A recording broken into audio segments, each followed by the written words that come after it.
Welcome back to the Name Redacted podcast, America's most beloved podcast, the most downloaded Red Sox podcast in the world. Oh man, the vibes are pumping. They out can't of be worse. Spring training down in Fort Myers, Florida. The birds are chirping, the grass is green, the leather's smacking, smiles are bright. Man, it is spring training, and I couldn't be happier to be a Boston Red Sox fan. On today, February 21st. We got a lot to talk about.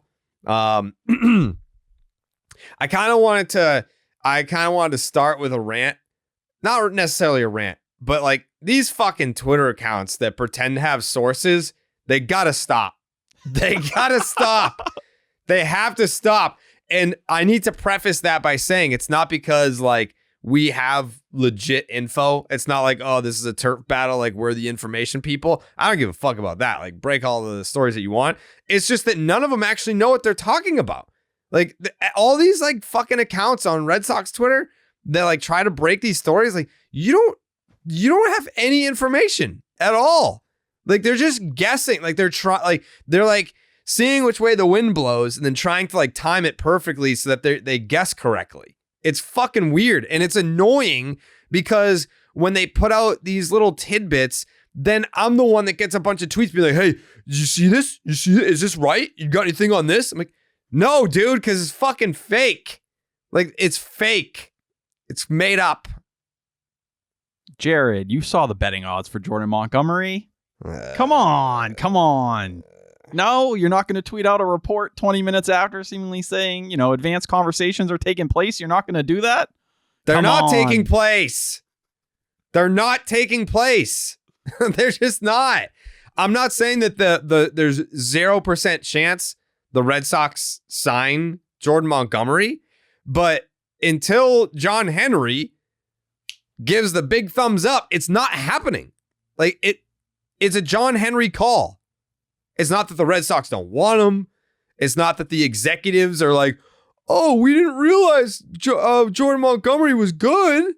It took all these tweets for us to figure out who he was. And then we looked at his baseball reference and we were like, oh, he's good? Oh, we should sign this guy? Oh. Like, you think that, like, the Red Sox aren't sitting there, like, the executives being like, hey, can we fucking please pay this guy? Like, if I'm an executive of the Boston Red Sox, I am sick and tired of getting crucified by the media and the fans because John Henry won't spend the money. That's what it is. Like, it's not like, I think when Chaim Bloom was here, people saw this is the guy that came from the Tampa Bay Rays. So he's trying to build the Tampa Bay Rays model here in Boston, which means don't spend money, draft and develop, and find these diamonds in the rough to build a playoff team with an $80 million payroll. Red Sox payroll is $200 million. It's not a very good team. They're not a bad team, but they're not very good either. They're spending some money. It's not completely the Tampa Bay model, but John Henry has, in Felger's words, turned off the faucet. That's the problem here.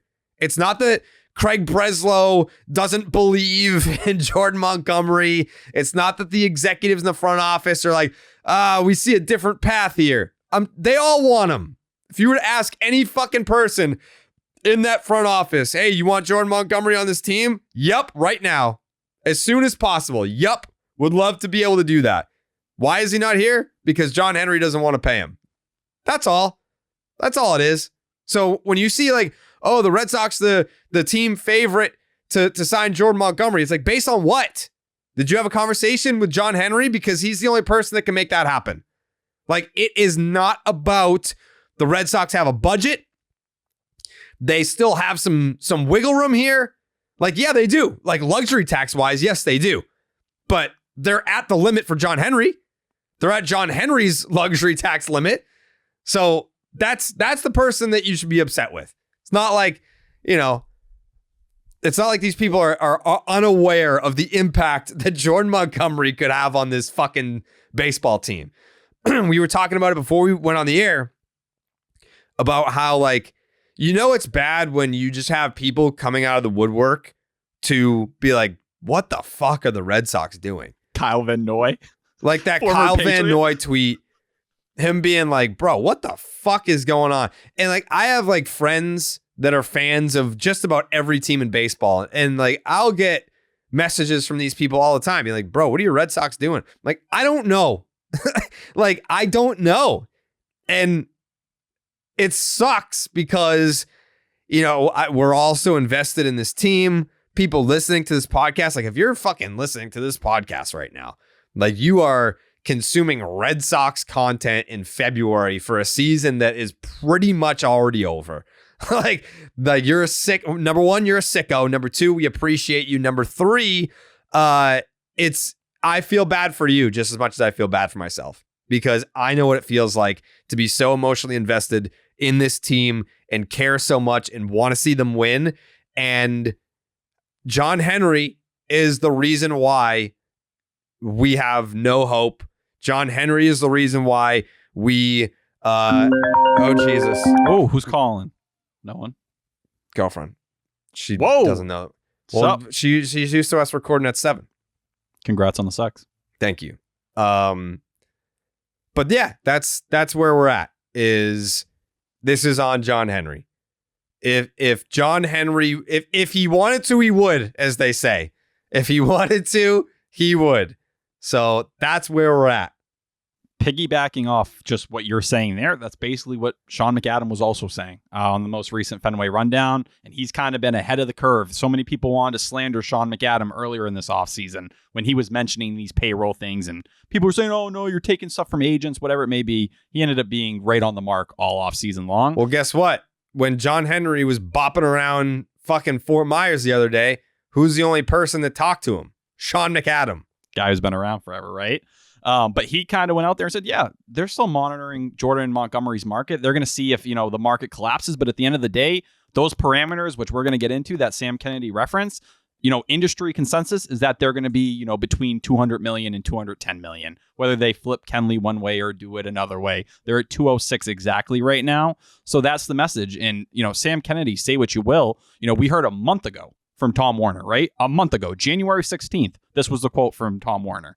In the end, we don't have a line in terms of our payroll that we look at as much as trusting that Breslow is going to deliver on his assurance that we're going to be competitive. 1 month. Now, we know this has been an entire offseason of contradictions. Every time Sam Kennedy speaks, more likely than not, he's going to say something different than he told you 3 months ago, because something, from a outlook perspective, whatever, John Henry completely changed when this offseason started or after Breslow was hired. But then we have Sam Kennedy drop the line today. We have set parameters for Breslow to operate under. That's what he's doing. That's where they are right now. And it seems like they're right up against that wall. And unless John Henry's going to flip his mind, change his perspective, and I think you're seeing people try. That's what Rafael Devers is trying to do. That's what Kenley Jansen is trying to do. Dustin Pedroia, Jonathan Papelbon, the media, like all these people have tried to, change the narrative or get him to look at it differently. No one's been successful yet. And seemingly, is anything going to change? I know we all hoped with Theo. We knew when that dropped immediately. This offseason, for what it was, don't expect anything. Don't expect Theo to come in here and play a Larry Lucchino role right away. So here you are. Breslow's operating with the money he has. And that's where you get some of the moves we saw over the last couple, days or so. Yeah. That's why when I saw on the Section 10 Reddit page, someone being like, can I hate Craig Breslow now? The answer is no. Stop it. The answer is no.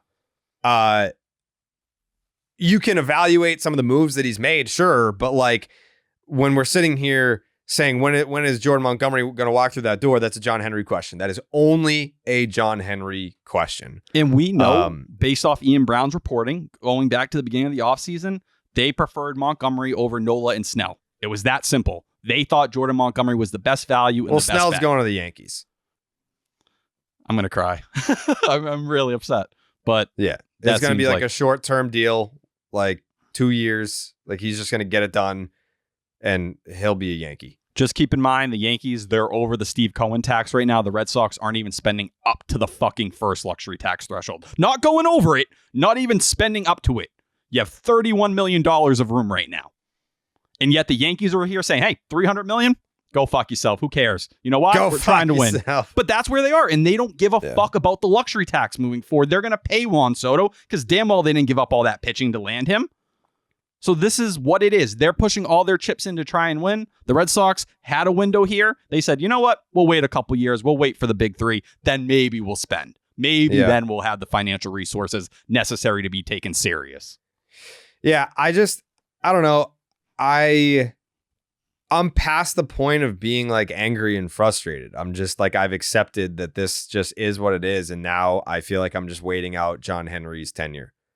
Like, I don't know at what point is John Henry going to look at the team and be like, okay, now we'll spend. Like, Casas is here, Bello's here, like Cutter Crawford. Like, you have guys that are here that are part of like the youth movement or whatever. Duran's here. Yeah. So, and I feel like I'm just repeating myself from stuff that I've said on the show in the past, but the Red Sox are not going to be a bad team. They're not, as of right now, they're not a good team. Like, they're still probably going to finish in last place. I don't think it's a hot take to be like, yep, three-peat coming in hot. This Red Sox team is a last place team. It's more of a nod, I guess, to the rest of the division, but they'll be right around 80 wins and maybe a little bit under that. Because the other point that I was going to make was, they're not going to, even if they're kind of in it, I don't even expect the Red Sox to add at the trade deadline. Like, if this Red Sox team is like in third place and they're within 5 games, the wild card or whatever, I don't expect them to add at the deadline. Like, I don't expect them to go for it unless they're in first place. And it's like, how could you not, which they're not going to be. But let's just say hypothetically, the trade deadline is 10 days away and the Red Sox have a 2-game lead in first place. That's like the only situation I could see where they're like, fuck, I guess we have to try. Like, and then, that's what going up. I wouldn't even expect them to get all the way up to the luxury tax because trying to add that much money in season is just really hard to do. But I think we mentioned this kind of before. It'd have to be something like 2021 where you just constantly surprise everyone and you're one of those teams, if not the team that year, that nobody saw kind of, performing like they did. But last season, in all reality, when it came to Chaim Bloom and why he got fired, it's because he didn't sell, right? Like, that's what it is. We know it's not because they were planning to spend or go nuts. Maybe you can argue we knew Chaim and the front office were planning to spend. That may have factored into it, and they weren't willing to go down that line. But I also think you look at Chaim now and you say, damn, imagine how impossible of a situation it is to be in where you can't add money. And then you see the way Devers is speaking right now and Jansen, both guys who complained at different points last year. Imagine if you had sold those pieces, right? And those guys were still on the roster, what kind of revolt you would have had then there too. Talk about putting guys in a constantly impossible spot by this ownership group, and they're fine doing that. Let them take the bullets. That's why Sam Kennedy says, hey, what? Let's be real. Sam Kennedy says, hey, let's turn the page. I understand the questions about spending and all this are fair. It's really about the roster, and it's really about the 2024 season. So, hey, don't look at us. Look at the players. It's on them. That's what we're talking about. We're not going to take any accountability for lying to you guys and then gaslighting you guys and then calling you guys liars, even though we are admitting all the things you've been saying all along. And you guys were actually right all off season. I mean, I go back to the John Tomasi report the other day about how there are people within the Red Sox organization who are privately expressing that they are embarrassed. I would be embarrassed too. They should be embarrassed. Like Kenley Jansen. This is from 2 days ago. I definitely feel frustrated. I came here for 2 years where year 1 we were going to compete, but by year 2 they were really going to go after it. They have a different vision now. I get it. It's part of the business. But at the same time, I have 1 more year left here and I'm going to give the fans the best that I have. That was on Bradford's podcast. Like, we're going to compete in year 1, and then year 2, we're really going to go for it. That's the Alex Spear report that we have mentioned on here. Going back. Well, it's full throttle. It's fucking Tom Warner saying, yes, like that going into 2024 is the year that we're going to go for it. So you have Kenley speaking out. You have Warner saying something at the beginning of the offseason. Then you have the Rafael Devers press conference yesterday, which lasted about 20 minutes. And you had like the interpreter there from, I mean, I don't speak Spanish, but from people on Twitter that do, was withholding things that Devers was actually saying. Is that true? Like I saw those tweets. I don't want to say the guy wasn't doing his job or anything like that, but I did see those tweets as well. I saw, like, from what the interpreter was saying at the press conference, I saw, like, transcribed translations being completely different from what I was hearing during the press conference. And I mean, Devers, you have to look at that situation as, okay, Kenley Jansen is telling us he was lied to. Tom Warner indirectly is telling us that he was lied to.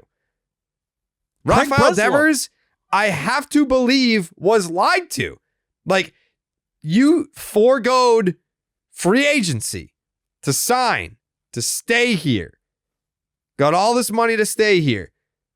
The Red Sox probably had to do some convincing because it was ugly even then. John Henry flew down there, right? Like, that was supposed to be the big thing that changed it all. I'm sure that there were conversations that were had that were like, hey, man, like, we're going to build around you. Like, we're going to turn this thing around. You're a big piece of us turning this thing around. We're going to get back to winning championships and being in the playoffs and all that. And instead, they just signed Devers to quell the masses, and then they shut it the fuck down. They're like, all right, we kept one of them. I know Mookie's gone, Xander's gone, but we kept Devers. So you guys shut the fuck up now. That'd be great. And that's not what's going to get it done. Keeping one core piece is not enough. It's trying to win, and the Red Sox are not trying to win. Jordan Montgomery's still out there. From everything that we hear, begging to be signed by the Boston Red Sox. Please sign me. Like, I want to pitch for you so badly. Please. I'll make it work. Meet me in the middle somewhere, please. And John Henry is like, not this year, buddy. Not for this team, bucko.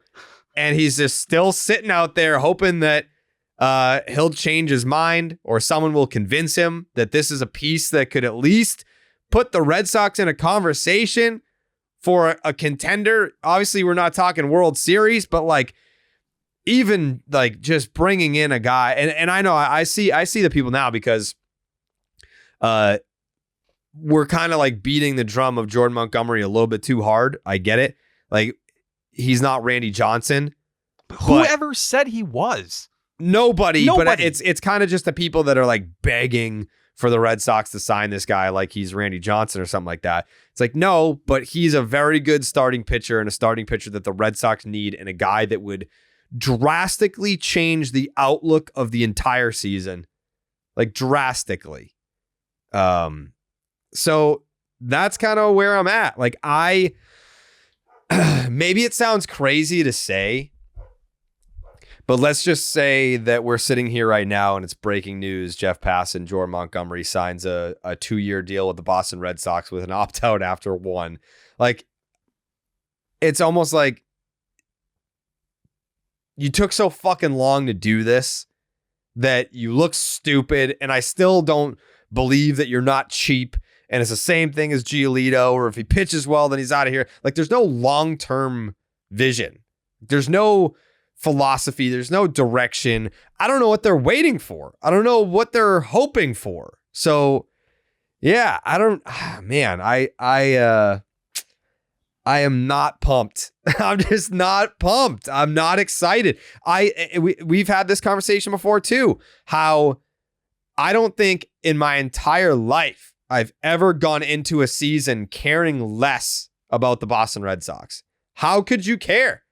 Like, how the fuck could you? If they don't care, why should you? Right. Like, you're not actively trying. Why should we be invested? Like, we're smarter now as baseball fans. Like, that whole philosophy of like, well, you never know. You never know what could happen. Like, no, we got a pretty good idea. Like, this team's going to be fucking mid in a very good division. Like, I don't know what miracle or what catastrophe would have to happen on all the other teams in the American League East for the Red Sox to be considered even fucking close to a playoff team as they stand currently today. Yeah, because you look at the AL last year, I know everyone likes to cite the Diamondbacks, right? That's the easy one. That was 84 wins. It took 89 wins to get into the playoffs last year in the American League. Keep that in mind. Now, if you ask Tom Warner, they're 10 wins better than what they were last season. Sounds like a team you'd want to invest in, but okay. So, they view them as an 88-win team. If you went and got Jordan Montgomery on even that kind of deal, I'd go there and tell you it's awesome for this year, but if he's just playing to opt out in a year, you haven't fixed your long-term issue. The whole reason you need to pay Jordan Montgomery is because you need security in the rotation after this year. Two of the guys in your rotation who, they can't get enough of Nick Pivetta right now, and I understand it. I'm into the sweeper. I get it. I've tweeted the stats out a million times. He's a free agent after this year. Lucas Giolito, if he's anything close to a decent pitcher, he is opting out. He is not staying here. Unless you're going to pay him. And, do we trust the Red Sox to do that? No. After that,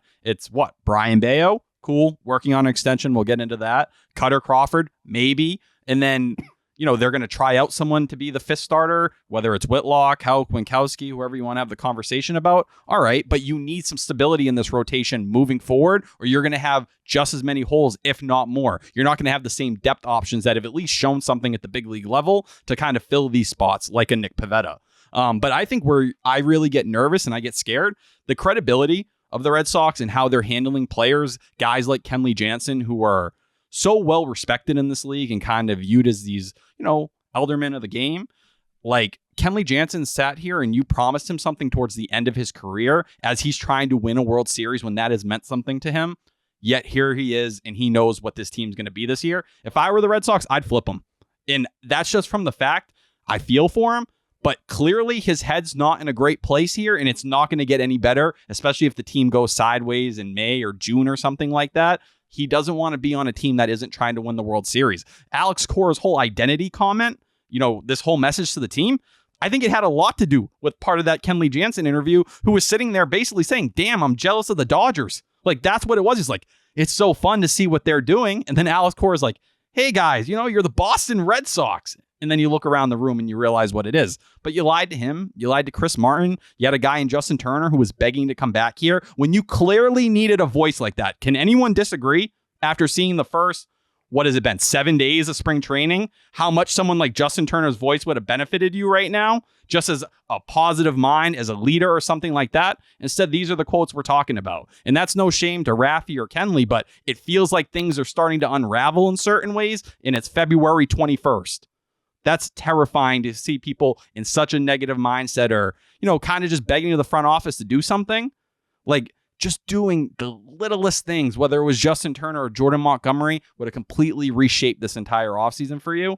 Now you expect to go into next offseason and, it's the same stupid blind faith of why they thought Yoshinobu Yamamoto was just going to be a Red Sox. There was no other plan B, at least in their head. Hey, we're going to get him to come here because we're the Red Sox, right? Like, that's all it fucking is. No, that's not it. Now you're known as an organization that's not only cheap and doesn't want to pay players what, free agency costs. You don't tell the truth about your vision. And, when people are asked and kind of pressuring you, you throw your hands up in the air and say, it's really about the players. I wouldn't keep asking questions about financials. Focus on them. And on top of that, you're probably going to have a new manager going into next year. Like, so sell all that. That's what I wanted to bring up, honestly. I think that this could get ugly fast. I think that this could get ugly fast because you have the highest paid player on the team speaking out, being like, fuck you guys for not making this team better. Cora didn't shut him down. You have Kenley Jansen, who has won a World Series, highly respected veteran, 400 saves. He's like, yeah, they lied to me. And then you have Alex Cora, who's saying, don't ask me about managing beyond this year. I am not interested in speaking about managing beyond this year. So like the most tenured, paid, respected individuals that are part of this operation are basically going out there saying like, fuck all this. So everyone that's a subordinate, I mean, if you start losing early, everyone's just going to be like, fuck this. Like, what's the point? And this is with a young group. This is about a group you said, hey, we need to take a step forward. And that's what you're putting these guys under. This is what you want Marcelo Meyer and Kyle Teal and Roman Anthony to walk into. This is the fucking culture. You're asking for guys to fail. Like, it's such stupidity. It blows my mind. You would think you'd want Jarren Duran and Triston Casas and Vaughn Grissom, all these guys, Duran, Cutter, name whoever it is, to be around a group where they were actually developing and in a good spot and trying to take that step forward. Instead, you're following these fucking drama lines on February 21st. That's what these guys have to grow around. It's just irresponsible. We talk about how much veterans can do for young players, just teaching them what Justin Turner did a year ago. But they don't give a fuck about any of that because it costs money. That's what they're going to have to do. And that's such a dangerous game here. You're pissing off, free agents and making yourself look bad when you talk to them and you try to be upfront with them. You're not putting your young players in the right positions to succeed. Man, it's so hard to find a lot of positives. And I'm someone, I like a lot of the young guys on this team. I like a lot of the players in general. But trying to sell this to people, it's not a good product. Jake, how you feeling about your baseball team? I just feel like this is the part of the year where, when you go back on championship years, you go back and you see all the players being like, oh yeah, spring training is the time where we walked in there and vibes were good. Got a bunch of good young guys, couple of vets in the mix, but this time right now, this year is just the exact opposite. Everything you just listed, Cora being get me the fuck out of here, bad Kenley comments, bad Raffy comments, it's just the exact opposite of how you want to start a season. Then you throw in, John Henry and Sam Kennedy, who think it's a fucking joke down there. This was arguably one of the things that set me off the most in that Michael Silverman column. There was a moment where Henry was talking with a couple of the reporters, right? Chopping it up. Who knows what the fuck they were talking about off the record. And Sam Kennedy goes, hey, John, turn around because you're never here to take a picture. They're making fun of the fact that John Henry's just not around. Wait, what? Who did that? Let me read the actual quote. I have it right in front of me. Give me 1 second. Okay, here we go. Sam Kennedy was taking a picture and told John Henry to turn around, and Kennedy said, smile, John, because you're never around. And actually, this was something that happened, and John Henry was just laughing. And there was more of it. Later on, he was walking by a reporter, and Henry gestured toward a camera crew and joked, you know us, just following the cameras. They are jerking you around and laughing. They think it's funny. They think it's a joke, the shit that's been going on the last couple months. They're making jokes out of John Henry just not being around or whatever the media narratives are. When and we know from that Theo report, they know they haven't been doing their damn job. And that's part of the reason he got brought in here. They privately acknowledge it, but publicly, they rub it in your face. That's what they do. And that's the most insulting part to me. At least act like you're fucking not happy with the way things are going. Instead, you're, John Henry's never around. Fuck you. Fuck you. Because this is the result of someone not paying attention to an organization. This is what it looks like, where you have media, journalists, fans, athletes on the team, past players, all of them speaking out. How can any of that be positive for you? But what would I expect from Sam Kennedy, who mentions Dustin Pedroia calling him? Rob Bradford later on tells us they called him to see if he was coming down to spring training. But you think Sam Kennedy, what the hell are you doing telling that story to people? That is one of the stupidest things I've ever seen. It's like shitting your pants the night before and going to work and telling everyone you shit yourself at work. They were embarrassing. Pedroia was pantsing you, saying, what the hell are you doing here? Montgomery's out there, Snell. And you're like, you know what? Let me show up tomorrow and tell everyone this. They will think it's awesome because it's Dustin Pedroia. How clueless are you? That should be a fireable offense as a mouthpiece. If I was John Henry and I saw Sam Kennedy say that, I go, never come back out. Never speak to anybody again. Why would you say that to anybody? Instead, you say it to everyone like it's a friggin' accomplishment that your former players are laughing at your organization saying, what the fuck's wrong with you? That's absurd. Papelbon was on Foul Territory talking about all this stuff, and I'm not putting any stock in it, but he was like, yeah, when I was at Winter Weekend, I was talking to some of the people behind the scenes, and I feel like they have they're working on something big, they have an ace up their sleeve. He said that back then too. Yeah, but it's it's too late for that. There's no ace up the sleeve right now. There's as much as I would love to have Jordan Montgomery here, I don't think that that's an ace up the sleeve either. It's a bare minimum. Yeah, it's what you should do. In talking to people around the league, they're like, how did the Red Sox not do this a month ago? This should have been done. So I don't know. I mean, I would love to be able to get excited. I would love to be able to, because we'll talk about this a little bit later too. But, some of these players, they're obviously paying attention to what the backlash and the reaction. And I would love to be able to get behind them because they keep saying like, oh, like, you know, people are already counting us out and no one believes in us. It's like, yeah, because you're not good. We're not misevaluating you guys. Like, this is what it is. You did finish in last place 2 years in a row and you suck again. Or not suck, but you're not good enough to finish above last place this year. It's not like, if you guys want to do that for your own sanity, if I were a player on that team showing up to spring training, I would have to have that chip on my shoulder. Like, all right, guys, no one believes in us. Like, we got to go out there and prove everyone wrong. You can have that mentality until the writing's on the wall where it's like, oh man, everyone was right. You know, like, you can at least start the season with that mentality. But as a fan, I can't get behind it because I'm not stupid. Like, as a player, as a competitor, as an athlete, fine. Have the chip on your shoulder at least to start the season. But I'm not dumb enough. I'm not going to fall for it. It's not you against the world. It's John Henry against you guys. That's what it is. I respect Trevor Story, who has been really, it seems like, the main messenger on that. And I understand what he's trying to do. This is a guy who's not been a leader throughout his career, and he's trying to grow into that role. He's talked about it himself. And really, that's all he can do, because he got paid. He got paid a couple years ago, and he's shown up in the first 2 years, have been awful. They just haven't matched what they needed. Injury, not performing up to his standards. So that is kind of the place he needs to be in. He's not in that room to talk, just being in this market or in general, just performing. But that's why I think what Raffy did was so important for him to kind of speak out, because now he's entering his 8th year in the big leagues. He's the only one with that kind of credibility inside the organization that's been here dating back to when this organization wasn't a mess, right? When things were firing on all cylinders during the Dave Dombrowski tenure, he was here for that. So he can speak and say, hey, this is what we don't have. This is what we're lacking. He's won a World Series. And, you know, you can say what you want about Kenley Jansen. You know, he's won, but he only spent a year in Boston. He doesn't truly know the whole Fenway Red Sox organization experience. Rafael Devers knows it as well as anyone. He's learned, whether you want to talk about Xander Bogaerts before him and the other guys that, you know, from one era to the next that kind of cross over, he can speak to that.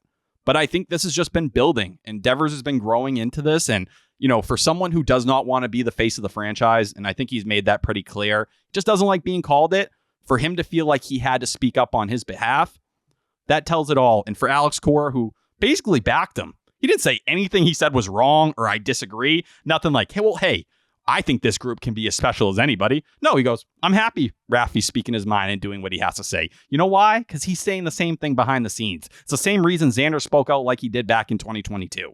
You know, those messages are coming down, and it's just been building year after year. Can't blame Raffy for feeling like he had to take a stand there. I don't at all, and I think he did the right thing. Do I think it changes anything? Not really. And there was a comment Cora made about, you know, Devers, while the relationship between him and Cora is very important, and Devers has learned to kind of go into his office, say what he had to say, it's even more important for Craig Breslow, because he's going to be here for a long time. When Cora said that to me, I was like, damn, that makes me very nervous, because that feels like, hey, you better get to know the guy upstairs pretty well, because he's going to be here long after I'm, you know, gone or doing something else. You better start making those connections if you're going to be the true face of the franchise and that guy, because you need to start getting your words through to him. But I think it goes even beyond that. It's even higher on the chain. And we saw Devers talking with John Henry and Linda. Of course, they got those pictures in. Yeah. Well, I mean, you have to listen to your guy.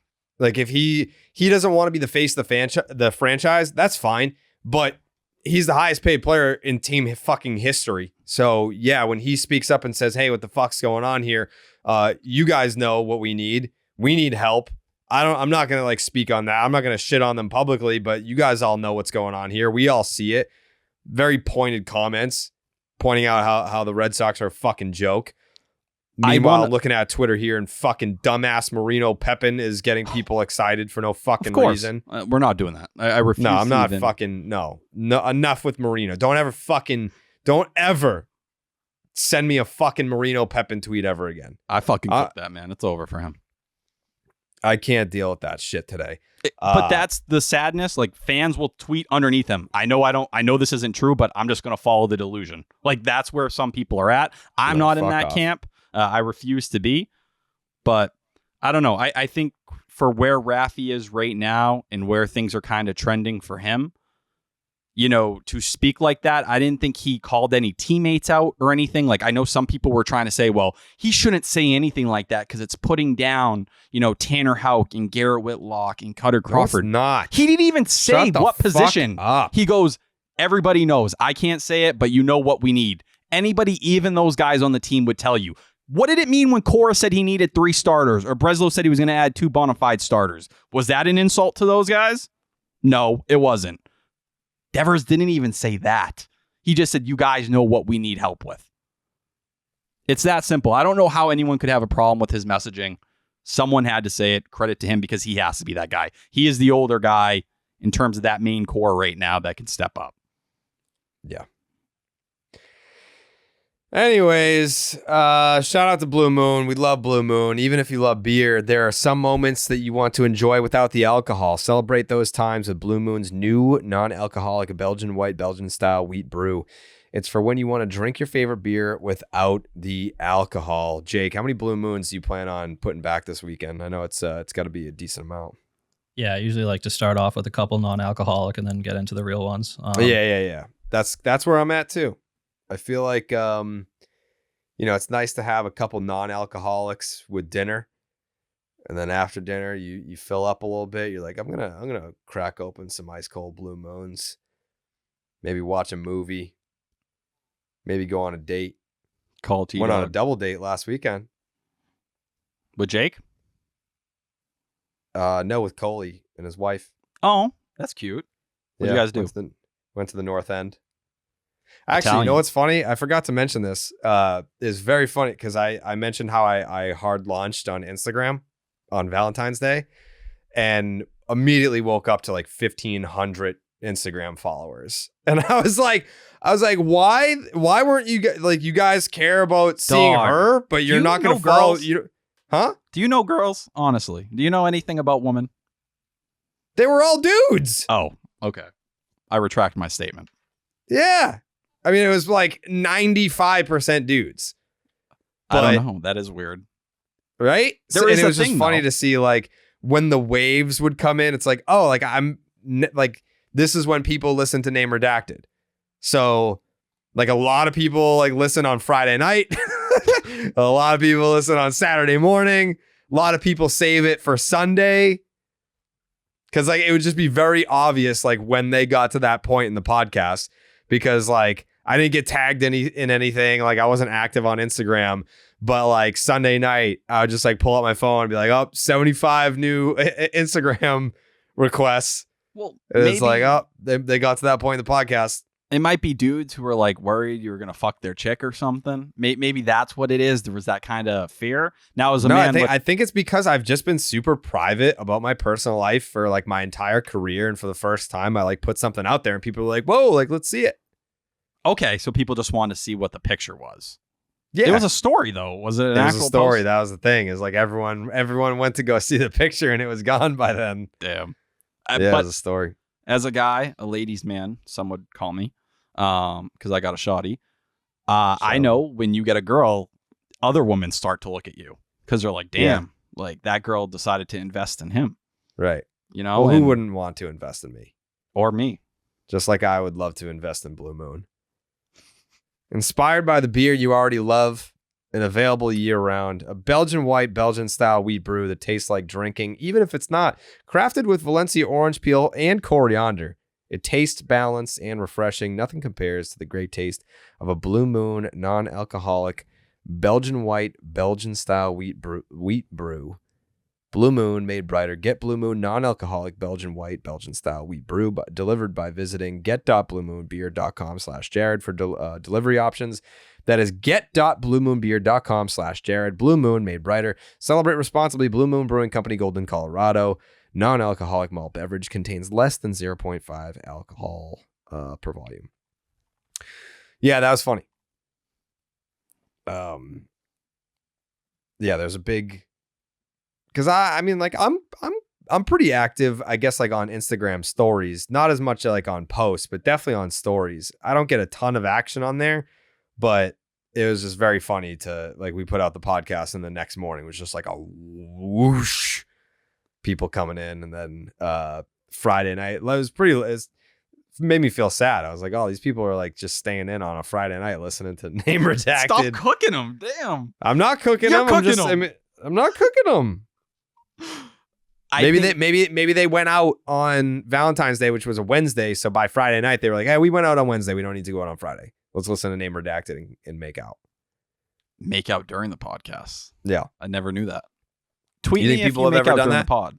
You think people like put us on YouTube and they like Netflix and Name Redacted? I lost my virginity to Trash Island. I kind of believe that. So why would you believe that? Because you're an idiot. Come on. You think that's... Yeah. I'd put on some Usher or something like that. No, not for your first time. You wouldn't know to pull the Usher card. Oh, yes. I don't No, want you anyone wouldn't. to hear the sounds. What? As a big dude, you make certain sounds. You know what I mean? You don't want to hear heavy breathing or like Yeah. someone trying to work through something. That's You cardio. having sex probably sounds like pots and pans falling down the fucking stairs. It doesn't. I just kind of post up against the headboard and go to work. Jesus. I also will add, since you were single so long, I Mhm. think people were probably just curious to see what you would like lock down. Right. It's like, damn, like, yeah. you know, you're not some random chump or anything. I mean, it's not like I was completely single the whole time. It's more just like, this is the one where I was like, all right, yeah, like let's be super serious about this one. This is a grown-up relationship. Yeah. This is a grown ass man relationship. So yeah, people were curious. It was very funny. It was very funny to see the influx of new Instagram followers trying to sneak a peek. Someone actually, someone like sent me a message asking about the custom underwear, and I sent them a picture of that. Those were like, nice. Yeah, it's like, if you want to see it, you can see it. Did you send But- those to the group chat? I think that's where I saw I did. them. No one said anything. I looked at them and I think I sent Yep, a picture to Martha and asked if she could do something similar. Yeah, no one said anything though. So What'd you want me to say? maybe laugh. Be like, haha, that's funny that you have those. Last time I checked, I got abandoned when Next I texted time, in the chat. No. day. The next time that you send something funny in the group text, I'm gonna fucking ignore it. When have I ever sent something funny to the group chat? Never. But Okay, the next then. time you do it, I'm gonna ignore it. All I'm saying is I texted you guys when I woke up at 2 a.m. the other night after this Oh. ridiculous Pat Light live stream, and no one would tell me what happened. That's by the way, I'm gonna call Pele right now. Get If peed on. anyone missed out on the Pat Light TikTok live the other night, you missed out on history. Oakley? You missed out on history. It was one of the most iconic moments in live streaming history. Jake was in there. Coley was in there. I was sleeping. It was like 9:30. I've said it on the pod. I'm out by like 8:30. Pat's not going to answer because he knows that it's the podcast. If I want to talk to him Here, let me off call the him. record, then I usually FaceTime him. Let me call him real quick. Your call has been forwarded to an... Unforgivable. But anyways, Pat Light goes live on TikTok every night.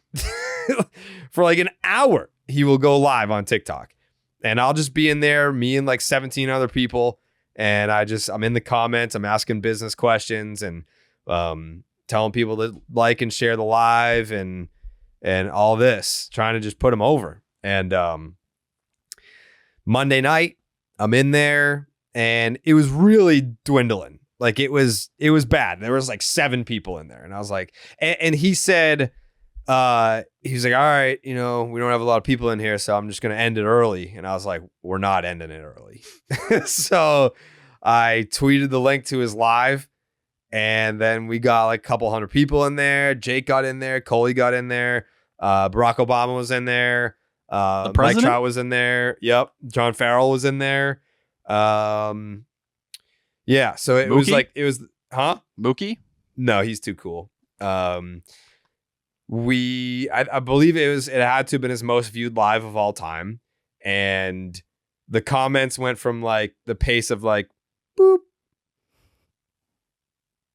boop, boop to like boop, boop, boop, boop, boop, boop. He was very overwhelmed, but I think he did a great job at handling the volume. Jake, how do you think he did? He did great. I mean, personally, it was like some of the most fun I've had in months. It just like turned into a game of like, how long can we get Pat to stay on the live? But I'm sure like everyone or a bunch of people listening to this pod was in there too. Mm-hmm. Yeah. We, I think it was like we were trying to get him to like 1,000 shares. And then after that, it's like, all right, now 2K. All right, now 3K. And I think we got over 4,000 shares. Is that viewers or is that something different? Like, is that just sharing the link? So like, I guess for the algorithm, if you have a bunch of shares, then it's better for the algorithm. And then your live will pop up on someone else's For You page. But yeah, there was over 100,000 likes and over 4,000 shares. Yeah, no, it was a good time. I had a great time. I wish you were there. I mean, everyone was there except for you. No one called me. No one tried to wake me up from my slumber. No, we texted you. We texted you. I was asleep. Okay, you keep your phone on ringer when you sleep? Not for text, but for phone calls. For phone calls, you keep your phone on ringer. I don't even know. I don't know. My phone rings if you call it. It vibrates, actually. I'm more of a vibration Which one sleeper. is it, dude? You just gave us two different answers. Well, I think it dings, but I'm a heavy sleeper. So now you're saying even if we did call you, it probably wouldn't have worked. No, the vibration will wake me up. The ding doesn't. Got it. It was so hard to wake up, at 1:45 and be all by myself. And no, I just missed something historic. I'm hearing about this dog I had never heard of before. Oakley. And all I'm seeing in the group chat is, Tyler, what a fucking idiot. I didn't call you an idiot. Jake said something that made me laugh. I can't remember. I said you're blowing it because you did. Yeah, you blew it. I agree with Jake. You blew it. I'm up people at were 4. asking for you. People were asking for you. There were Tyler chants going on in the chat. Spare me. I swear to God, people were asking for you left and right. They were like, "Where's Tyler?" I'm sorry, Pat. I'm not sorry to you guys, but I'm sorry to Pat. Because it's my boy. To us? Huh? Why aren't you sorry to us? Because I think you could have stepped up a little bit more. I'm not going to put it all on you, but there needs to be some accountability. I'll take 50 if you take 50. Pat just posted a TikTok, so I know. What does this say? He's making a good salary at Barstool. Yeah. I joined the show. Several months later, signs a multi-million-dollar deal with DraftKings. You're welcome. You're welcome, Jared Crops. If you want a multi-million-dollar deal with DraftKings, simply subscribe to this podcast, share it with 3 of your friends, tag them in the description. Boom. Yes. DraftKings will be at your door. You also have to click the link in our bio. Jared Crops. I mean, listen. That's... He's not wrong. Like Pat was on Section 10 for like 3 months, and then it led to a big deal at DraftKings. But he's not going to answer the phone, which kind of sucks. Big time in you. Yeah, you won't answer my phone call, but you post a TikTok. I think he's addicted to TikTok at this point. Every night he does this? Every night for an hour, no matter how many people are in there. Like, I'm not exaggerating. I have been in his TikTok live 9 out of 10 times. I'll get a notification. It'll say Pat Light is live, and then I'll click on it, and I'm the first person in there, and I'll comment, and I'll let him know, and he can actually see that I'm in there and that I stay in there, so he can monitor that I'm there the whole time, which I am. And I wanted to liven up this TikTok. Listen, I'm gonna make this a place. I know that he wants it to be a space to take business questions, but I even say in the comments, I'm like, no baseball questions, business questions only. I strictly enforce the business because I'm not trying to hijack it. I'm trying to help it. He said I hijacked it. I'm like, no. That's not true. I caught Jake. Did I not say no baseball questions? You were kicking people out for talking baseball. As the moderator, I was booting people that were asking baseball questions. You're a mod? Mm-hmm. Jake, are you a mod? No, I was just there to watch. Damn, so everyone's just under your rule. Now, Can you make donations, or is he the only one giving money away? Well, so what happened was he was trying to leave and sign off. So I tweeted, wow, Pat Light is giving away $1,000 to someone in his comments. And then like a bunch of other people came in. So we were at like 350 people were watching. And then it started like dwindling down again. And he was like, why are there so many people in here? And then his girlfriend said, because Jared tweeted that you were giving away $1,000. So then he said, you know what? If we get to 1,000 viewers, then I will give away $1,000. We never got to 1,000 concurrent, but there were like 4,000 unique viewers. So did he give it up or did he just keep it? No. Oh, No, come because there wasn't 1,000 at one time, but there was like 4,000 total over the course of the whole stream. Well, considering he was at 7 before you arrived, it feels like a good time. And then maybe those people will come back looking for money. Yeah, well, I would have donated at a cost. Maybe there's going to be another Pat Light TikTok live tonight. And if there is, then I'll tweet about it. And I'll join. It would be nice if you actually fucking participated for once. I'd love to be there. Would you? Yes. You think I just ignore you guys? Are you gonna be sweeping? Are you gonna be sweeping tonight, little baby Tyler? Oh, so some of us, the grown men, wake up at 4 a.m. like the old guys did in the old days. The sun's up, fuck the sun. I'm up before the sun. T-Dog wakes the sun up, okay? Sweepy baby boy, I'm gonna sleep at 10 a.m. I'm all tired. My name's Jared. Fuck off. What time do you I'm wake tired? up? I was up. I was in the chat. Oh, I'm sleeping. That's the best you got? That's what you just did to me. Well, yeah, but that makes no sense because I was awake and in the chat and driving traffic. Some people get up early. Some people stay up late. What time do you get up? 4. Oh, that's not that early. What time do you get up? Depends on the day. 3:45.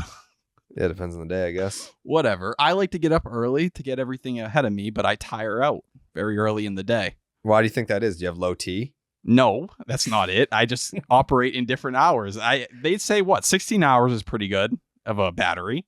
You sleep 16 hours a night? No, I'm up 16 hours and I try to get 8. But usually, I'm up doing something or whatever. You just caught me on one of my nights. I get like 8 hours of sleep and it doesn't feel like enough at all. Like I'm still exhausted when I wake up. 8 is like a lot for me. Usually I'm less. I can do pretty good with like 5 or 6. Yeah, I can do 6. I'm one of those people, you know how like children will fall asleep doing things? That's what I do. Like children will fall asleep playing with their toys or whatever. I've never done that. I fall asleep with my lights on in my room almost every night. I fight off the sleep. Shut them off? Huh? Why don't you shut the lights off? Well, I'm doing my thing. I'm doing what T-Dog does. And like, what does T-Dog do though? I'm on my computer. I'm on my iPad. I'm tweeting. I'm researching. Why do you need the lights on to be on your laptop? Well, I like the lights on to keep me awake. If I shut them off, I'm going to bed immediately. That doesn't fucking work. It works better than the alternative. Doesn't seem like it if you're falling asleep with the lights on every night. Then I get up for my 2 a.m. piss, and that's when I responded to you guys, and then I usually shut the lights off. So you have a weak bladder is what you're saying. Yes. You have low T and a weak bladder. I piss once every 24 hours. That's it? Yeah, I just like to wake up in the middle of the night to do it. I don't want any of my productivity during the day to get interrupted. Got it. That makes sense. The Red Sox traded John Schreiber. I know you wanted to talk about that really fucking bad because it was so important to you that they traded for a player that you couldn't even fucking pronounce his name. Don't disrespect David Sandlin like that, okay? Adam Sandler coming to the Red Sox. Come on down. How did you feel about it? I know some people came out and immediately were like, what the fuck? Then I love John Schreiber as a guy. Super nice. Got along with him great. Loved his bulldog energy on the mound. But this, to your point about the reaction on Twitter, people were acting like the Red Sox just sold off Jonathan Papelbon in 2007. There's a comparison that you can probably get down with, T-Dog. People were like, oh my God, they really are punting on the season. It's like, well, they punted on the season when they decided not to sign Jordan Montgomery, who's been begging to sign here. But yeah, Schreiber, great dude. Loved watching him pitch. Always appreciated his energy and enthusiasm. But if they identified a pitching prospect that they felt like they could do something with, and it was for a guy that hasn't really been the same in 2 years, then go right ahead. Go ahead and do that. I think if if the Red Sox had done everything right this offseason, over the luxury tax, did all the bullshit, I still would hope they would make this kind of move. And it's kind of the same with the Liam Hendricks thing. I think, where you get frustrated is the big picture stuff and you groan. But John Schreiber, let's be real. What he did in 2022 was incredible. He was one of the best relievers in baseball. He was putting, a bullpen that was already depleted on his back and trying to carry them as far as he could. And I think ultimately it might be the reason he's at where he's at now. Last year, 3.86 ERA. The FIP was even worse. It was 4.52. The velo was down before he got hurt, then had the shoulder impingement, right? And still didn't look the same. He spent all offseason at Driveline working on a cutter. And it doesn't surprise me that the Red Sox got to camp. He's been down in Fort Myers since I think the second week of January. They've been watching him. And if they don't see like his stuff ticking back up to 2022, why wouldn't you flip him? Right? Like if there's one thing you could say about the 2024 Red Sox, they got right-handed relievers to go for friggin' days right now. Whether you want to talk about Greg Weisser and Isaiah Campbell, who both got shut out by Alex Cora very early in camp the last couple of days, saying they were kind of standing out. I'll add Justin Slayton as part of that mix as well. He got shouted out today as someone who was kind of playing up, and Brian Mata factors in there. Both of those guys have to be on the opening day roster unless you're going to either send Slayton back to the Rangers or Mata's going to be DFA'd. So you have options that should be able to step up and be a seventh inning arm. Now, if Schreiber bounces back and he turns into one of the best relievers in baseball, you got a problem. But this is one of the things we criticize Chaim Bloom for.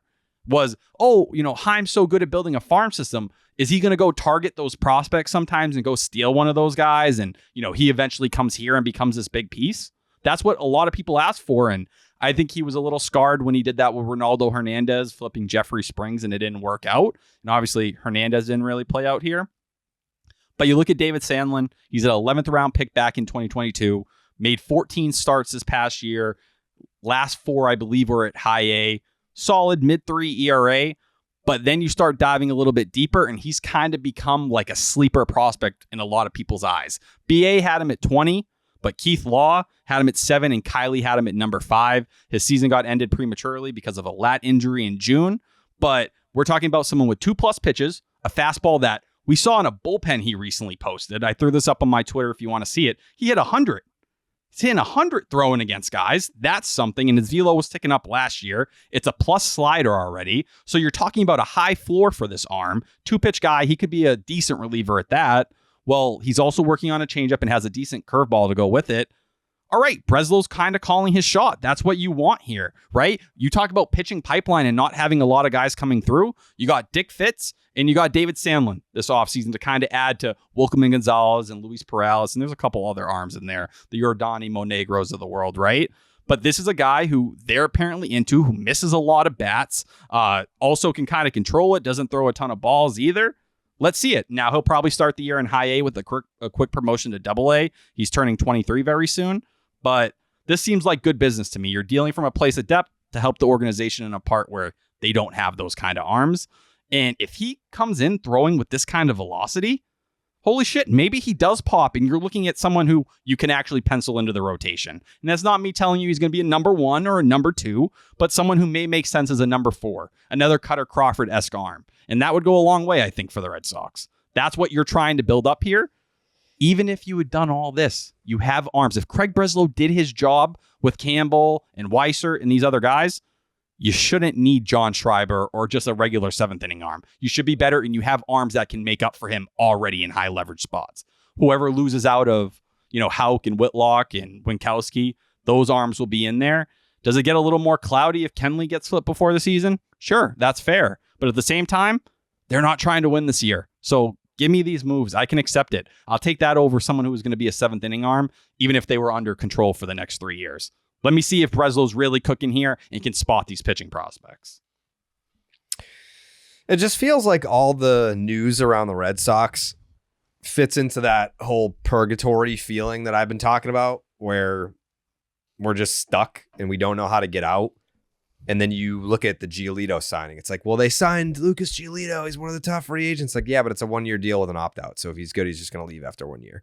Oh my God, they signed Liam Hendricks. Everyone knows Liam Hendricks. He's so cool. He's Australian and people love him. He's a really good closer. He led the league in saves a few years ago. It's like he's recovering from Tommy John surgery.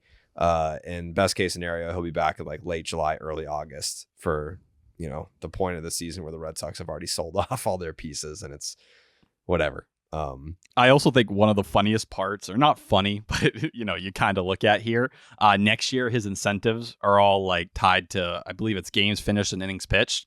Like Kenley Jansen's just sitting there. It's like, okay, well, I already know we're not trying to compete, but here you just sign the guy who's definitely going to be the closer the next year, and arguably will probably be the closer the last 2 months of the season if he comes back and is healthy. So just another thing, if you're Kenley Jansen, that's like, all right, well, they've already kind of booked my replacement either way. So maybe even if we do surprise all these people or whatever it may be, I'm not coming back here. They've already kind of planned out what the next step is. Yeah. And then it also just kind of sends the message to other veterans that are on like the back end of their careers, but could still help a contending team. Like, why would you go to Boston? Yeah, that's the whole Chris Martin thing I was mentioning earlier. Like, you're already struggling to convince guys for years to come here, and you're not willing to meet the price, and you're proving players are unhappy when they get here because you lie to them. And then when they speak up, you fucking trade them. Seriously, like that's what it is. And that's going to be such a problem when you're expecting, oh, we're going to spend when the time's here.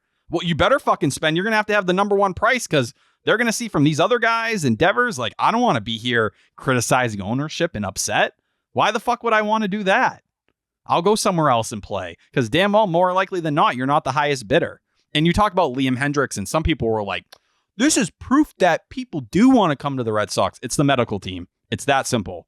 Everyone knows in this sport, in all of sports, the Red Sox have one of the best medical teams you can access. It's why James Paxton's here. It's why Michael Fulmer's here, or why James Paxton was here during that time and came back for $4 million because he trusted them to build him back up. Michael Fulmer's rehabbing. Wyatt Mills signed a 2-year deal to rehab here from Tommy John. This is what the Red Sox are kind of known for. Matt Strahm talked about it how much when he came here. That was one of the big things that sold me because I was a guy who was dealing with a lot of injuries. Well, yeah, Liam Hendricks, a guy who clearly, is trying to get his career back on track after Tommy John. Why not come here? Who knows? Even if he comes back and he dominates the last 2 months, would you put it past anyone for him to get flipped if they feel like they're not ready to take another step? No.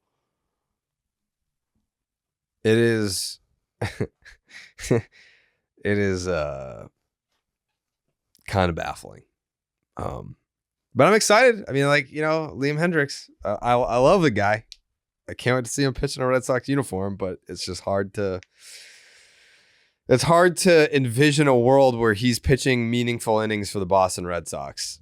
Unfortunately, they have sucked all the joy from me. They've sucked all the hope. And, a couple of years ago, bringing in Liam Hendricks, you would have been like, fuck yeah. Like, this is awesome. And now it's just I don't want to call it a nostalgia act because I feel like that's disrespectful to Liam Hendricks, but I mean, Liam is at his best when he's closing out meaningful baseball games. I don't know that he'll have the opportunity to do that here. I don't know that if he comes back in August that he'll be closing out meaningful baseball games this season for the Red Sox. If he comes back the following year, or if he finishes 2024 strong, who's to say they won't just fucking trade him in the offseason? It's like, hey, we have a valuable commodity. We're not planning on contending in 2025. We have a closer on a 1-year deal who's in his mid-30s. Who has a mutual option. Yeah, you interested in that? All right, well, what do you give us for that? And if the Red Sox are going to operate like these other teams where they believe, and clearly with John Schreiber, we can find bullpen help. We're going to, find these nuggets every single year. Well, that might factor in. Now, next year, so it's $2 million for 2024, no incentives. For 2025, it's $6 million with $10 million in incentives. $5 million for innings pitched, $5 million for games finished. Then there's a $12 million option for 2026. That includes a $2 million buyout. So if he stays here the entire time, it maxes out at 3 years, $30 million.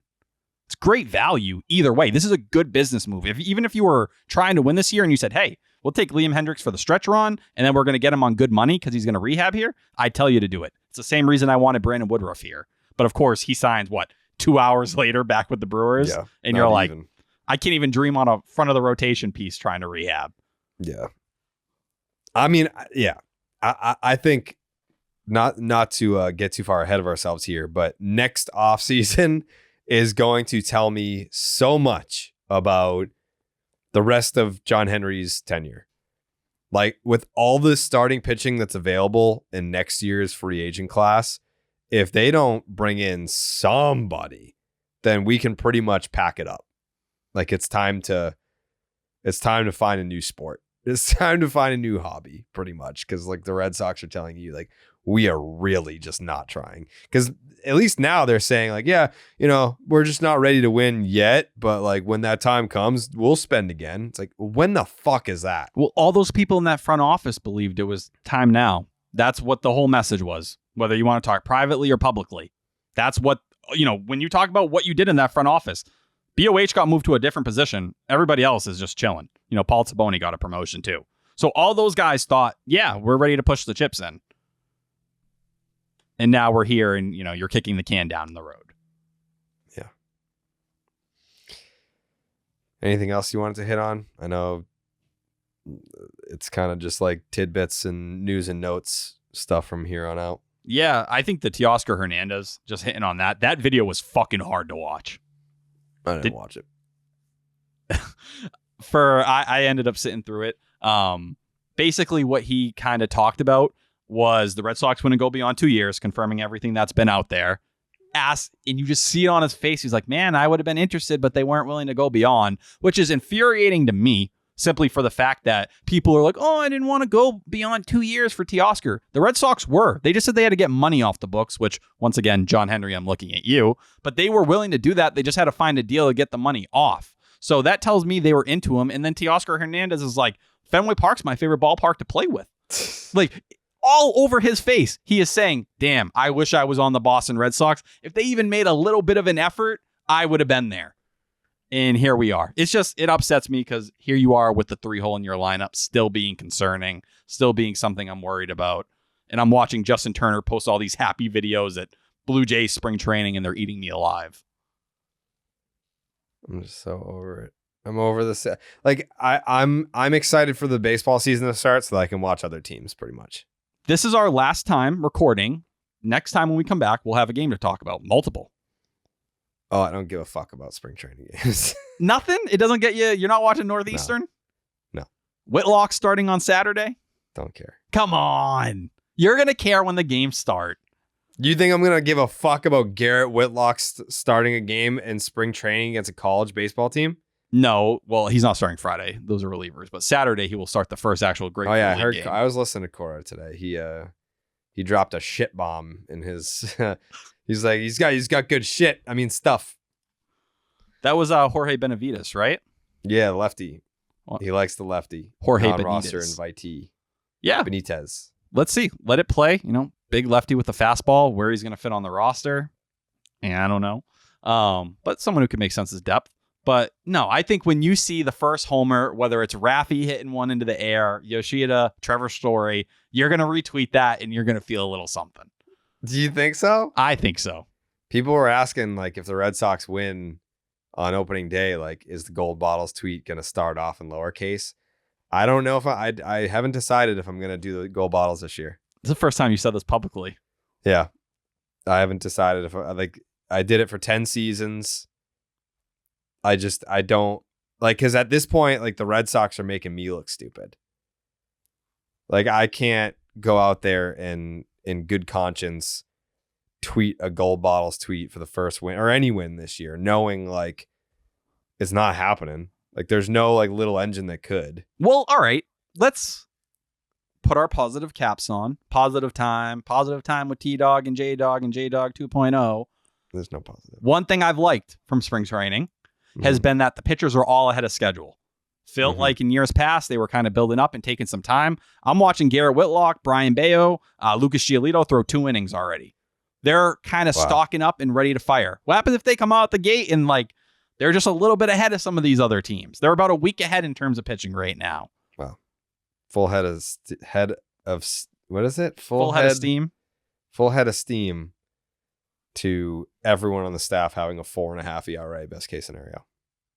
You think Brayan Bello is giving you that? You're giving it a 4.5 ERA? Yeah.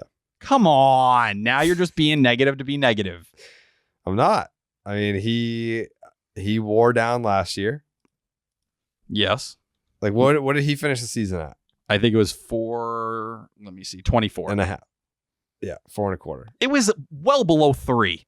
or well below 4 going into September. He got absolutely That's why rocked. they called it an earned run average. Oh, don't give me none of that. Because it's the average. He was a 4 ERA pitcher to you last year, you felt like? That's the talent level you saw him at? Say that again? You saw him as like a 4 ERA guy last year when you were watching. Like, that's what this guy's going to be. No, I mean, he had a stretch of dominance for sure. 5 months? Or 4.5? No, he didn't dominate for 5 months. It was a mid 3 ERA going into September. True or false? Now, obviously, he started the year late. He had the forearm strain that kind of threw everything off. But he came back, what was it, Marathon Monday, and he got absolutely rocked, and then he was good after that. Marathon Monday was Giolito.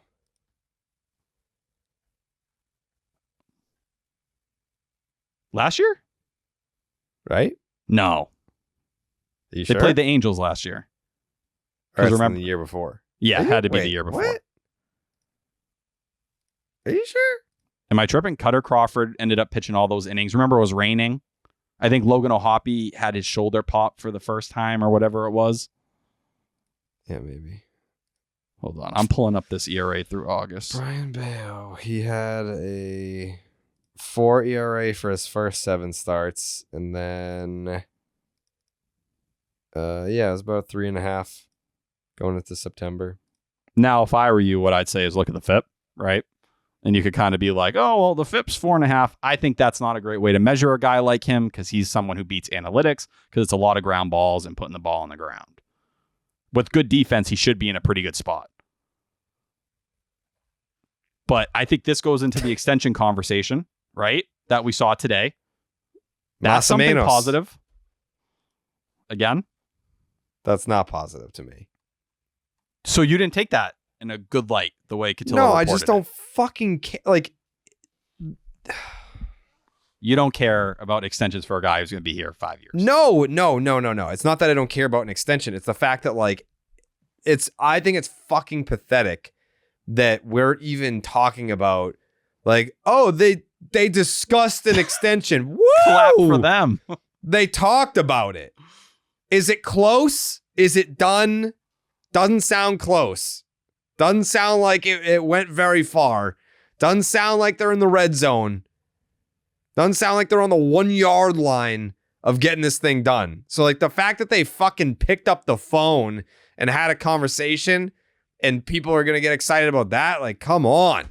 Did Sam Kennedy's comments, because I think those were the other ones where he was like, for the first time, I felt like really acknowledging, like, we fucked up with a lot of guys in the past. We're trying to make an effort this spring training to get those guys paid, inked, extended. We want young guys here. Does that mean anything to you, or just you look at it as more bullshit? What did Triston Casas say? I have it right here. It was like, Oh, here we go. Of course we have, referring to extension talks. Nothing enticing, though. nothing enticing. But we should celebrate the fact that the Red Sox had an extension conversation with Triston Casas. They had the conversation. That is a step forward, because last time we heard from him, he was like, nah, we haven't talked about anything. So at least you're trying to talk. Nothing enticing. And I'm paraphrasing here, but Triston Casas was like, I'm not looking to, like, make $1 billion. Like, I just, I want to, like, make sure, like, my family's good. You want whatever. You have the exact quote? Yeah. Yep. In terms of an extension, one that sets me and my family for the rest of my life. I don't know what that looks like. I'm low maintenance. I don't need a lot. So I've got a small family. I don't need much, but something that I think would suffice for the work that I put into my whole life would be nice. He's not, like, he's being super reasonable, saying, I don't need a ton. And the Red Sox had a conversation with him where he deemed it was nothing enticing. Like, he's asking for not a lot, and he was still underwhelmed. I'm curious. Oh my God bless you. Thank you. When it comes to these extension talks, right? I think the Bello one is, like, a little bit simpler to figure out, right? Because, like, you look at Spencer Strider from a couple years ago, 6 years, 75. Hunter Green, I think, was 6 years, 53 million, right? And Hunter Green and Bello stats are actually pretty similar from an ERA FIP standpoint. Mm-hmm. So, if you're looking at Bello and both of those contracts, they bought out the first free agent year with a club option for the second free agent year. So that was the kind of length you're getting there. That's not too crazy.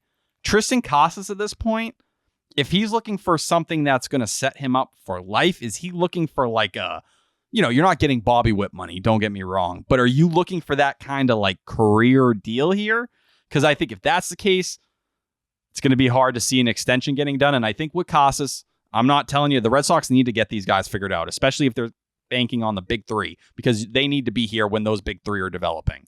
But for Casas, is it like, McAdams said he's very confident, right? Like he's not going to take a deal that, is not what it needs to be at. He believes in himself and the kind of hitter he's going to be. And I think Cora spoke very highly of him the last few days. What's the money looking like? I'm guessing it's a good amount more than what Brayan Bello would get. Like, are you talking like $150 million? Like, you can't compare him to really Freddie Freeman, right? Matt Olson was closer to free agency too when he signed with the Braves, right? I think what was he, a year away? Because he had spent all those years in Oakland. Wait, Matt Olson? Yeah, how many years was he away when he signed his extension? It was right after the trade, so I think he had 1 year left on his deal. Another hard guy. Like Freddie Freeman's the only first baseman that really comes to mind, but he was a couple years and already had a top 5 MVP finish. Yeah. So I don't know. You need to figure it out with both of them. There's no excuse. Casas seems like the tougher one, but I'd also pay him first because I look at Brayan Bello and I like Bello. I don't know if he's an ace. I think he's probably a number 2, and more likely than not, what it is with pitchers. He's going to blow the elbow out at some point. He's going to need a surgery. Triston Casas, I've already seen him be one of the better hitters in baseball over a 5-month stretch. I'm not trying to. I'm just playing devil's advocate here, but like, didn't we also see this? Like, I love Triston Casas, but didn't we see this with Bobby Dalbec, where like he had a slow start in the first half and then was one of the best hitters in baseball in the second half. And he's basically been in Worcester ever since. And I'm not saying that, like, trust me, I agree with what you said. It's more so the question of, do you need to see more? I think with Bobby Dalbec, while he did perform really well, let's keep in mind, it was a 106 weighted runs created plus. It was nice what Dalbec did in that second half, and we've talked about it. Triston Casas was, a different world compared to that. I'm pretty sure he was like 126. And he was the best hitter on the team for the whole year. year? Yeah. Well, yeah. I mean, Bobby Dalbec was like a OPS over 1,000 in the second half of 21. Yeah. So here we go with Casas. This year he was 129. So he was a 23% better hitter than Bobby Dalbec was in 2021. I think talking they're about on the whole different year. balls. Yeah. I'm talking about the second half. Yeah. I think with Dalbec overall, though, like we're talking bigger sample size, right? We saw Dalbec it's a bigger months. sample size for Casas. I'm more so posing the question of, if you're going to give him this extension, do you want to see it again? Do you want to see him this year do it again? I can understand people who would say that. I'm just telling you, and this is why I tweeted it out. You wait a year from now, he's going to be at a point where you're probably not getting him figured out, where he's going to be like, I'm one of the better hitters in baseball. I truthfully believe that about Triston Casas. I think we're seeing, whether you want to call it a Joey Votto or something like that, I think he's a fusion of him and Matt Olson. And I think you look under at the metrics, him and Matt Olson's Baseball Savant page, MLB Network's comparing them on there and saying, look at how similar they are. I think that's the kind of player you're looking at. I answered it in the Milliken mailbag. Check it out, 985thesportshub.com. 985thesportshub.com, yeah. What'd you say? 985thesportshub.com. Thank you. I said I'd take Casas the next 10 years over Devers. I think he's going to be that special of a hitter. And keep in mind, Bobby Dalbec, when he posted that season, he was 26 years old in 21. Triston Casas played last year at 23. Like, this guy's multiple years younger, had a significantly better year, and had an April that was all-time bad. How many years are you comfortable committing to Triston Casas? If let's say the deal, it's contingent on, I need to get this done before opening day. After opening day, I'm not talking to you, and then this year I'm going to ball out, and then I'm just probably going to go to free agency after that because I'm going to get a monster deal if I just wait until I'm a free agent. So I'll talk extension with you, but it has to get done before opening day. What does that look like? That's, I would be willing, and I don't know if they would be, but I'm looking to buy out 3 or 4 free agent years. Like, I think I want the prime, and I think you can avoid it. You don't want to pay a first baseman when he's 30, right? Because who knows what it's going to look like. He's going to want to hit free agency again at 30. And you're going to have to probably are you going to do the opt-out and give more years after that and kind of play that route? Because he's going to want that shot in case he hits that level. But I'd probably be willing to give him, he's 23 right now. I'd at least go up until he's 30, 31. Yeah. and buy out a couple. And maybe for the right deal, I'd go even longer. I'd go closer to 33. I start to get a little maybe nervous. It's like 7 years with an opt-out. You can opt out at 30, but then you've got player options for his age, like through. I mean, it could look like a 12-year deal. Yeah, right? 7 years, or it could max out at 12 or 10. And I think that's the way you should approach it with a hitter like this and what kind of leadership he's showing. Because I'm telling you, man, if he goes out there this year and he, is top 10 in everything, he looks like he did those 5 months. Good luck, dude. That is going to be such a hard contract, because then you're going to be talking about paying him, not what Bobby Witt, because he's a shortstop, but as expensive as a first baseman can get. Yeah, you're going to be right in that conversation. Yeah. I mean, fucking Scott Boras wants to get $40 million for Alonso. He's comparing him to Aaron Judge. It's like, yeah, good luck with that, dude. First basemen just aren't as valuable as corner outfielders. Yeah. It's not going to happen.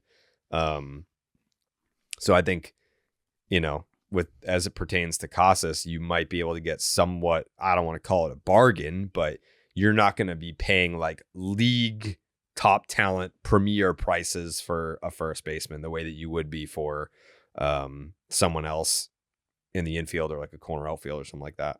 And you'd at least be giving Devers, who made a point to say it, like, I want to play with Triston Casas for a long time. You'd be telling that guy, hey, this is the bat you're going to be spending a majority of the rest of your career with. Like, this is your guy. It's going to be you and him, and they're already close. We know Casas and Devers spend a good amount of time off the field together. Give me that. Give me that kind of commitment, because at least you could say they're building towards something here. There's a long-term plan, and it doesn't change the offseason. I get it. I know some people are like, who gives a fuck about the extensions? But if you don't want to walk down the Mookie and Xander path, Xander did get extended, but really more the Mookie path, this is your way to do it. Step up before they pop. I also get the hesitation, though. Like, for me, sure, you can put your nuts on the table and say, all right, we believe in the player. Here's 7 with an opt-out, and then 5 more after that with player options or whatever. I would want to see 1 more year, or a full year, Like, I want to see improvements with the defense, even though, like, that's not necessarily why he's there. I want to see some improvements with the defense, but like, show me that you can do it again. Like, after the league has made some adjustments to you, are you going to make the adjustments back? And then, and only then is it like, all right, this is our guy. Here's a deal that will reflect that. If you so choose, there is a path to remain with this organization until your age 35 season. So you would pay Bello before you'd pay Casas right now? Or do you feel that way about both of them? No, I would pay Casas first. Yeah. I think Casas' ceiling is obviously an everyday player as well. I just think it's up there with a lot of the young players. It's just, he doesn't play a premier position, but if you also ask me, I think he's going to be at least an average defensive first baseman. I think he just needed a year of getting it underneath his belt. Yeah. Yeah. Next up. And he's a leader. What else? We got Gio. What else we got? Hold on. I'm trying to make sure we didn't miss anything up here. Yeah, all we got left is Gio Urshela. Chris Cotillo linked him to the Red Sox today. More likely than not, he'd fill the Bobby Dalbec role on the team. I don't need it. I already got Bobby Dalbec. I think from just saying like, oh, whatever the season is, Bob is more fun, but I don't think he's as good of a ball player as Gio is. Well, no, but I don't know. Bob can play the outfield. I think Gio's only appeared in the outfield once in 2019 with the Yankees. I mean, Bob, I would rather watch Bob mash homers than like watch Gio pick it at third base when you already have Devers. But you need someone who can kind of play third and first for you right now. This is part of the problem, and I think Bob can do that. Yeah, he could, right? And he can play the outfield. Yes, but I think with Gio, right? Like ultimately, most people would bet if you have Bob up, he's probably not going to give you much. It's going to be, the last example, and he seems unhappy. I don't know if you can add anything to this, but multiple people in the media has said he does not look happy down there. And Bob? That's kind of, he looks kind of just like over it. Like he expected not to be here still. Yeah. Wouldn't you be thrilled if you were him that you have a shot to make the team? I mean, it's probably for him. And I'll be honest, I didn't talk to him once over the offseason. Like, I didn't really talk to him. But it's probably just feels like Groundhog's Day to him. It's like, here we go, fucking Fort Myers again. And I mean, how old is he now? I think 29. He is. Yeah, no, he's 28. He'll be 29 in June. So like, this will be his age 29 season. Yeah. I mean, at this point, like, he probably just feels like, it's make or break. I can't believe I'm still in this organization. Like, they won't give me an opportunity at the big league level. But you could also look at it and be like, they gave you an opportunity and it didn't work out, but I still believe that it could happen with another organization. Like, I still feel like if he ended up in another organization, that he could still have, whatever 4 or 5 year run in the big leagues where it's like, yeah, that was a serviceable MLB player. But I'm sure at this point it just feels like we've done this before, we've tried this before, and it's just not working for anybody. So like, can we please move on from this and free me from this hell? I think with Bob, and maybe you could even make the argument that like, hey, if he gives you something, then you flip him, right? And maybe a team's willing to be like, all right, well, there's something here. But like Urshela a year ago, going back to 2022, he had a 119 OPS plus in 144 games. Now, obviously, he's going to be playing a little bit of a bench role here, moving back and forth. That might have some real value come the trade deadline. I believe he fractured his pelvis last year in June, so that's what cost him the rest of the year. But can play third, can play first. This might be a way to flip a guy at the deadline and get something for him. I have more hope in him being that than I would Bob.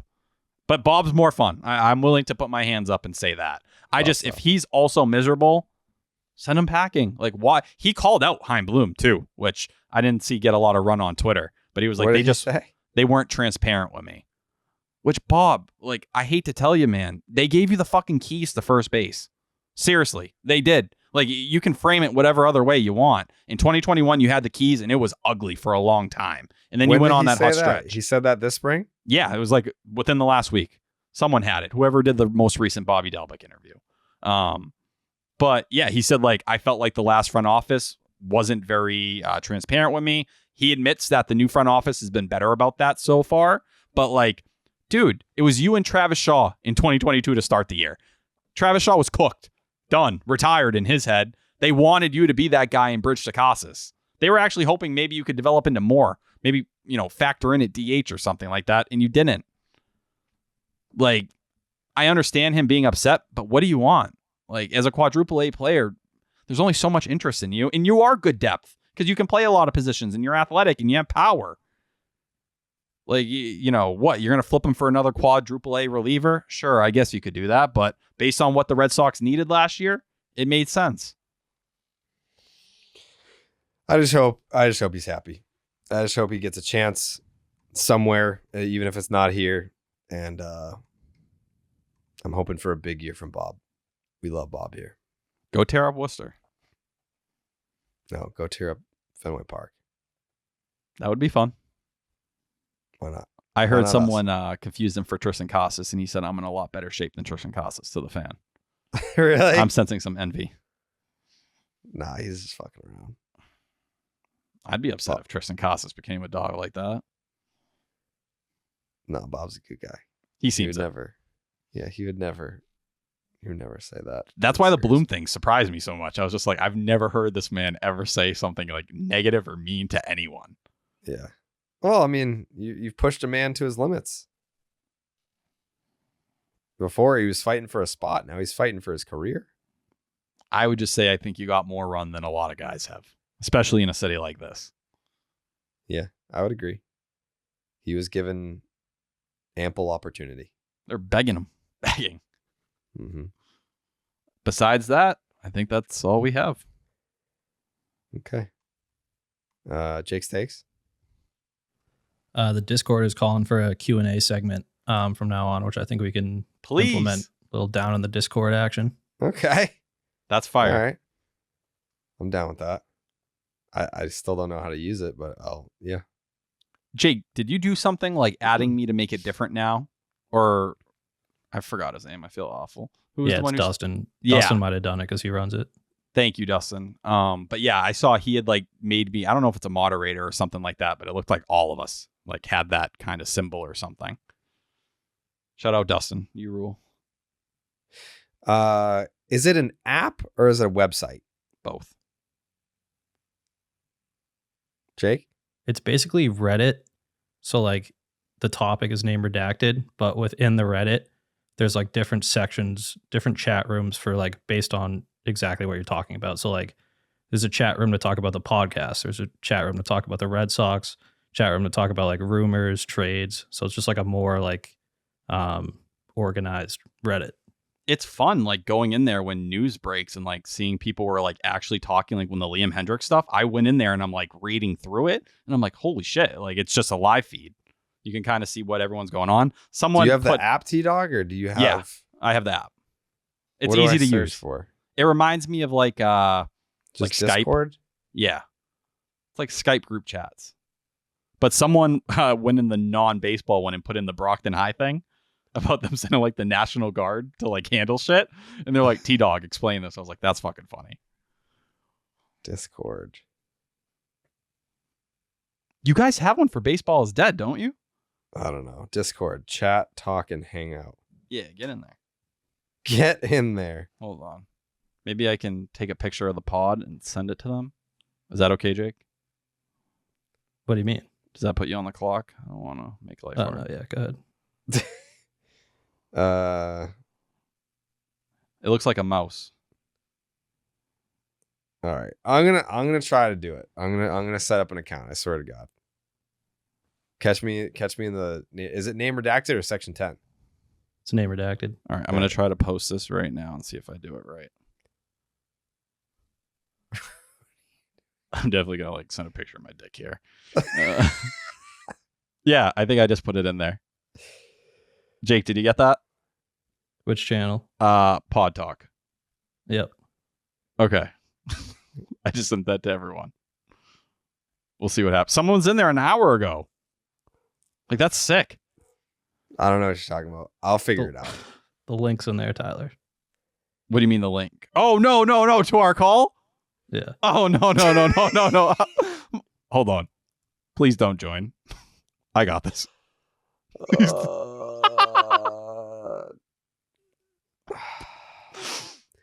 Tyler just put the link to our podcast recording in the Discord. Yep. I tried to be a good guy. No one. So now anyone in the Discord can just come on the show. I just got to type in the link.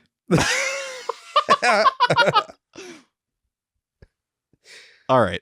Is there a way to fix that, Jake? It's only this episode, right? Yeah. Well, I just put a setting where if someone joined it, I'd have to allow them in. Okay. No. Sorry, Jake. You're good. Join the Discord. Yeah, join the Discord. If you do, you can join the podcast if you want. You can live stream out of that, Jake? Out of Discord? Yeah? Is that a thing? You probably know more about it than me. Yeah, I think you can. Maybe we could do like a stream in there or whatever. That might be fun. All right. Tyler Steaks? No. What? Jake's takes. He already went. Jake's takes again. Hope they're getting some good footage for the Netflix doc. Yeah. Yeah. What's your final thought? Check out the Milliken mailbag. The first one ever came Yeah, out you already this past week. fucking said that. All right, but I want to mention at the end one last Yeah, mention time. it at the yeah. It's Yeah. on my Twitter. You can find it pinned, but people seem to be really into it. Thank you for all the positive feedback that's come back. I'll try to keep doing some different versions here and there, but I appreciate everyone just taking the time to read it. Wow. Shout out read it. Dustin. Shout out Dustin. You read it? I did. You never answered me or said anything afterwards. I assumed it was awful. No. What was your favorite part? What day was that? Last Saturday. Oh, Sunday. Excuse me. Sunday. Yeah, I don't know. I don't remember what I was doing Sunday. You don't remember reading it? No, I remember reading it. What was your favorite part? The part that you answered. You answered a question from the same person twice. I did because I like the question a lot. There you go. So that's proof that I read it. Correct? Okay. Yeah. I feel like you read the beginning and then stopped. How would I know that? How would I know that? I read the whole thing. You didn't acknowledge me. Did you deserve to be acknowledged? I thought I did. I put a lot of effort into it. But There's T-Dog no- works in silence. It was a good mailbag. Thank you. I enjoyed it. Now you're just saying it. What do you mean? I High enjoyed the voice. mailbag. Perfect proof of a liar right there. I enjoyed the mailbag. Jake, did I enjoy the mailbag? I think you enjoyed it. I Jake, favorite enjoyed the part. mailbag. What was your favorite part, Jake? Just the mailbag part. And the podcast. I don't want to All cry. right.